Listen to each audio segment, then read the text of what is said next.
As the new school year quickly approaches, students and staff at CCHS are preparing for the usual changes.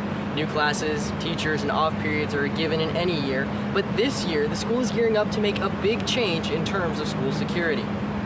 For the first time, students will be required to wear school-issued IDs during school hours. We'll get more into that in a bit, but before we do, it's important to understand where this idea even came from. Back in February, a shooting at Marjorie Stoneman Douglas High School rocked the town of Parkland, Florida.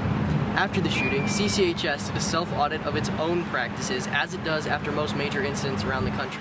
They decided we need a way to identify who should be on our campus and who should not. That's where the whole idea of student IDs came from. The school formulated a policy and presented it to student and parent groups in the spring.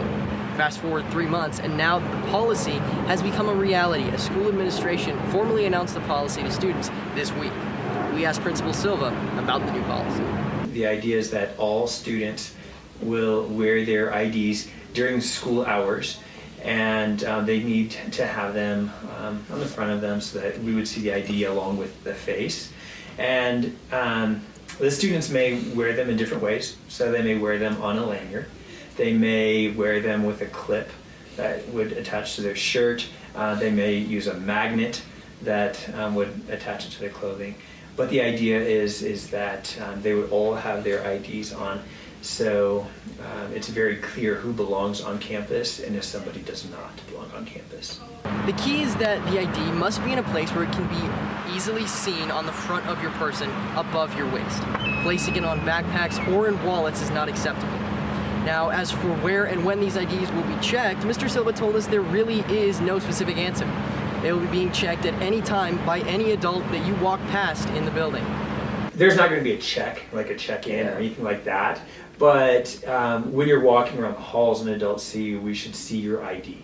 And when the school year first starts, so the first week, we're going to be lenient with the students because this is a change for everybody except for our freshmen. Now, once the week-long grace period is over, there will be consequences for not wearing your IDs.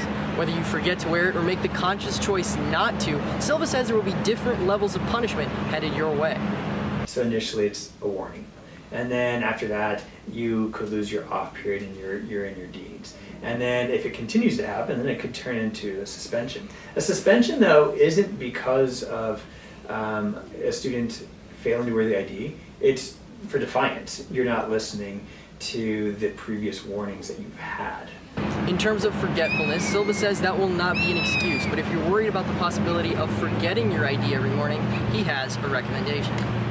So what I do is I clip it to my keys. And so I can't walk into my office without my keys and my ID is clipped to it.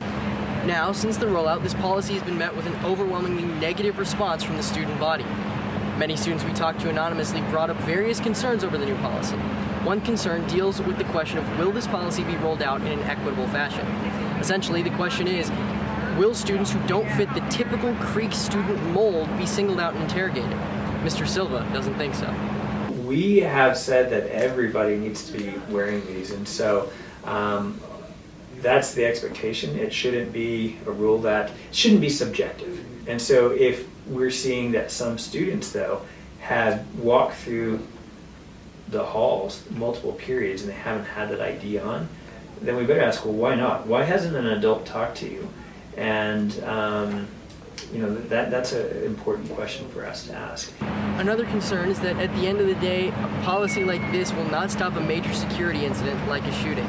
While Mr. Silva admits that this policy might not stop a nightmare situation from occurring, it certainly will make our school even a little bit more protected from it. If there's something that can be done in a school setting that would make their school safer, then I think we live in a time where it has to be done. And yes, this isn't the magic answer to school safety, but it will make us more safe than what we were in the past.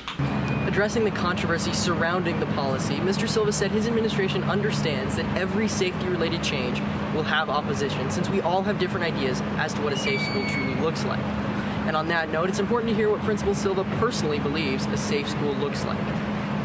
I think a safe school is a place where all students feel accepted and valued and they're able to learn. And so feeling safe is going to be a huge obstacle to preventing you from learning. If you're concerned about your well-being and safety, then it's going to be hard for you to learn. So I think a safe school is a place where our students feel safe, valued, and like they're in an environment where it's conducive to learning. We'll have more on this story in the coming weeks, but for now, for CCSN with photojournalist Austin Ford, I'm Andrew Onodera.